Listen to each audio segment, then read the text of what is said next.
Grammar Girl here. I'm Mignon Fogarty, your friendly guide to the English language.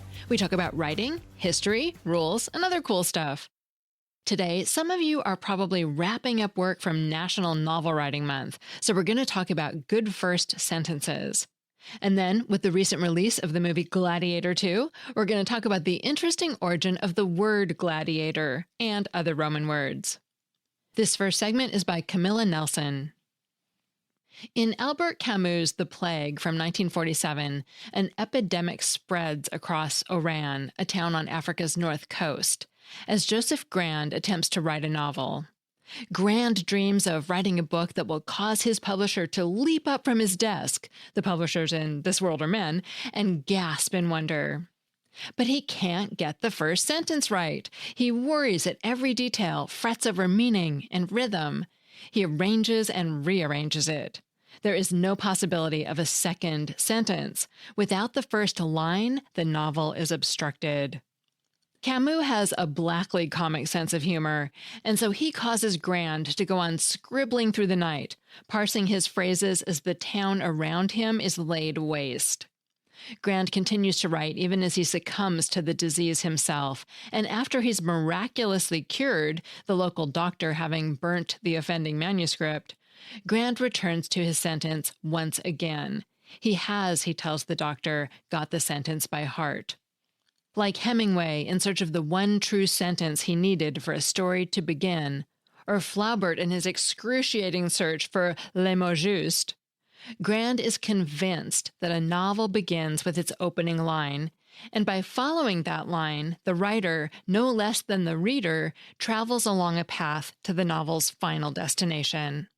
Camus is keenly alive to the absurdity of Grand's conviction, the strange futility of his endeavors, but there is perhaps a subtler irony in the fact that he was equally alive to the formal requirements of a good opening sentence.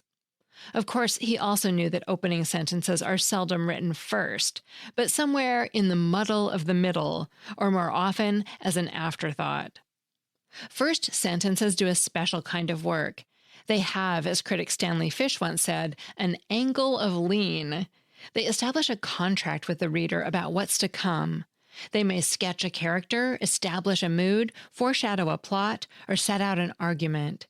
They seem to set the direction for every other sentence. The first words are also, in this sense, the last words. Take, for example, Tolstoy's famous opening from Anna Karenina. All happy families are alike. Each unhappy family is unhappy in its own way. The sentence not only sets up one of Tolstoy's key themes, the struggle between happiness and freedom, or more broadly, between living for oneself and living for others, but it also throws up a series of questions or contradictions that will rule the lives of his characters until the very last page. It is, of course, far from true that all happy families are alike.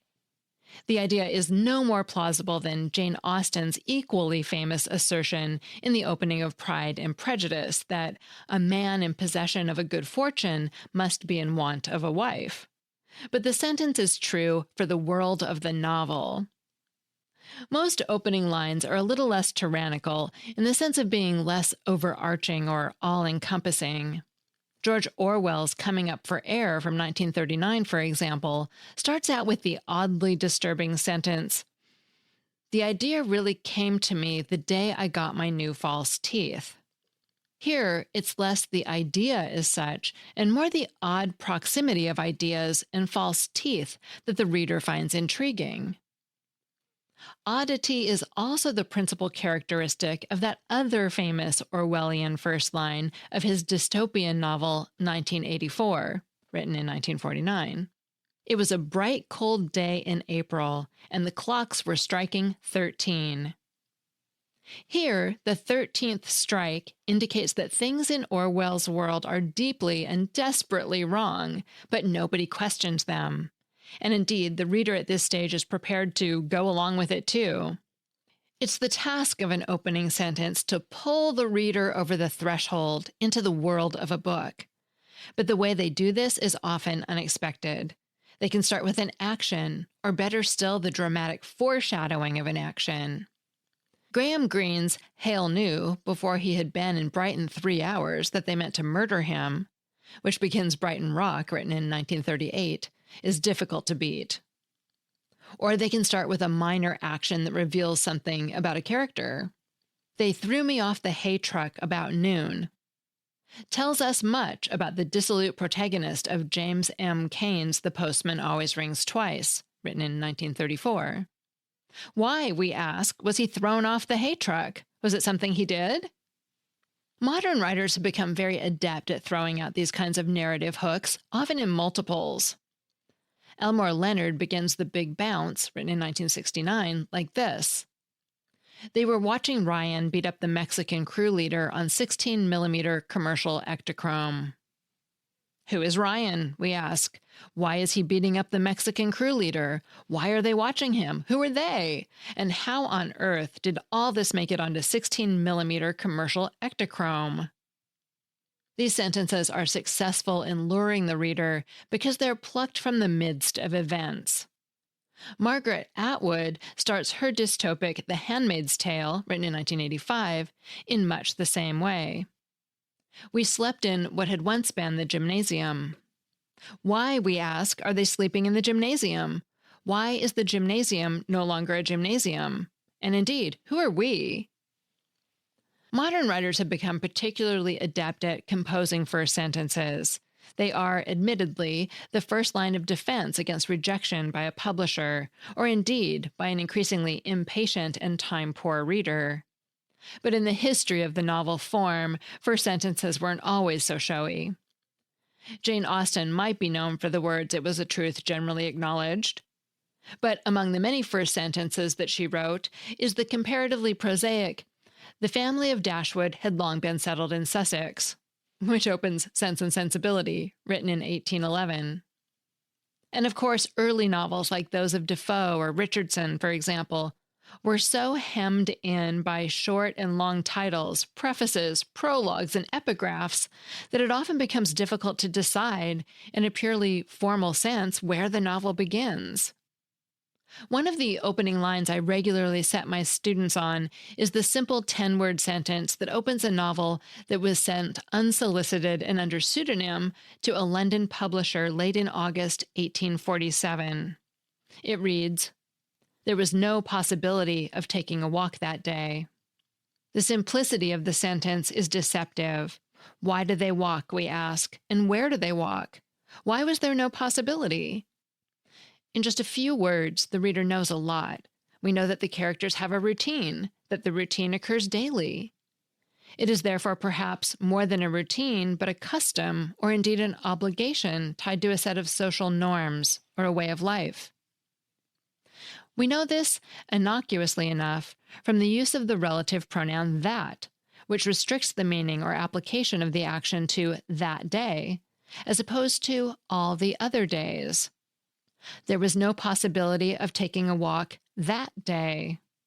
But it's perhaps the words "no possibility" that stay with us.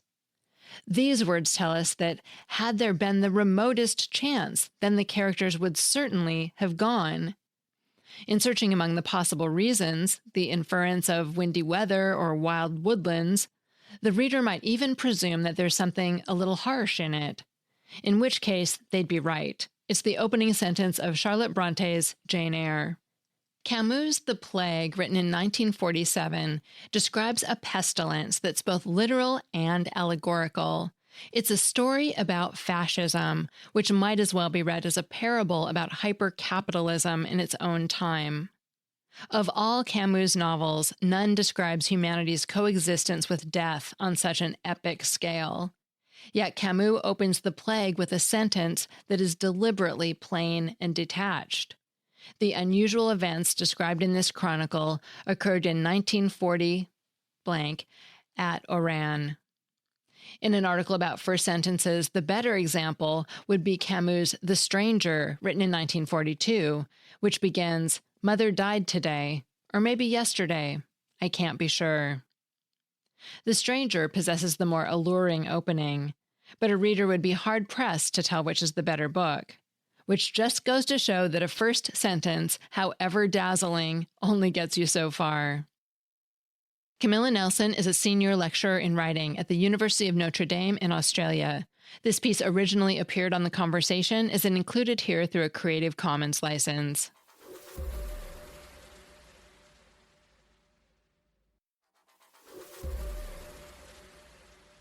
Gladiator 2 just marched into theaters. Featuring stars like Denzel Washington and Pedro Pascal, and directed by returning filmmaker Ridley Scott, it's a must-see for folks who loved the original Gladiator. Today, we're looking at the word gladiator itself and some other words used in this Roman-era epic. We'll start with gladiator. As you probably know, among the ancient Romans, a gladiator was a guy who fought at public exhibitions using a sword or other weapon. And logically enough, gladiator comes from the Latin word gladius, meaning sword. That root word has also given us gladiolus, a perennial plant with long, sword-shaped petals and spikes of bright flowers. You might have heard gladiolus referred to as sword lilies, their common name. Most gladiators in Rome weren't free men. They were slaves or captives trained to fight for the pleasure of the aristocracy. They were placed in a special social category considered infames, dishonorable citizens with no legal status in Rome. Over time, infames, the word, brought us the English words famous and infamous. Even today, someone who's infamous may have legal standing, but is still considered notoriously bad. Gladiators often fought in huge arenas called colosseums. That word comes from the Latin colosseus, meaning gigantic. That led to our modern-day colossal and the now-defunct colossic, both meaning humongous. And note, older versions of Roman colosseums were semicircular. When they started to build round or oval ones, like we see in the gladiator movies, they were called amphitheaters. That's a merging of the word theater with the Greek prefix amphi, meaning both or on both sides, a theater on both sides. These buildings were also known as spectacula, which evolved into our present-day words spectacular and spectacle. Finally, let's take a look at the bad guy in these movies, the emperor. Emperor comes from the classical Latin word imperator. This originally referred to a chief military commander, but during the Roman Republic it became a title of honor, ultimately conferred by the Roman Senate on Julius Caesar. The title was adopted by nearly all the subsequent rulers of the empire, eventually coming to be the chief official designation of the Roman leader and taking on the sense of absolute ruler. This title went on to be used for several centuries. It disappeared only in 1806, when the Holy Roman Empire, created by the Catholic papacy in 800 AD to unite Europe under one rule, was dissolved. But the legacy of absolute rule didn't end there. Rome's first emperor, Julius Caesar, had such a decisive effect on history that his family name became synonymous with the idea of supreme rule. Caesar became Kaiser in German, Tsar in Slavonic languages, and Caesar in the languages of the Islamic world. Maybe centuries from now, my last name, Fogarty, will mean one who shares knowledge about our language with the wide world. Who knows? A grammar girl can dream, right? And here's a postscript for true word nerds. Caesar was the emperor's cognomen, or third name. His full name was Gaius Julius Caesar. Gaius was his prenomen, or forename. Julius, his nomen or surname, and Caesar, his cognomen. The third name denoted which part of the Julius family he belonged to. That segment was written by Samantha Enslin, who runs Dragonfly Editorial. You can find her at dragonflyeditorial.com.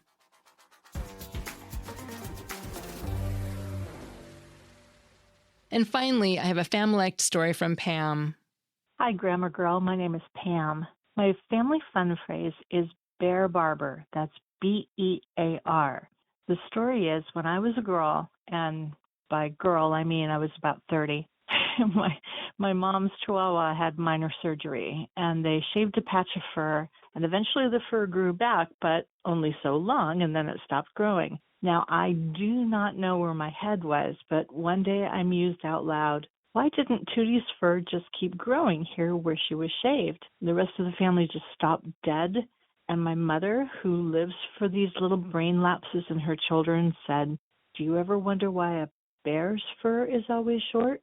And my brother helpfully piped up with, "Maybe bears go to a bear barber." Thus was born a gentle joke at my expense, and from then on, when anyone leaves for Supercuts, they announce they are going to the bear barber. Thanks. Thanks, Pam. I love that.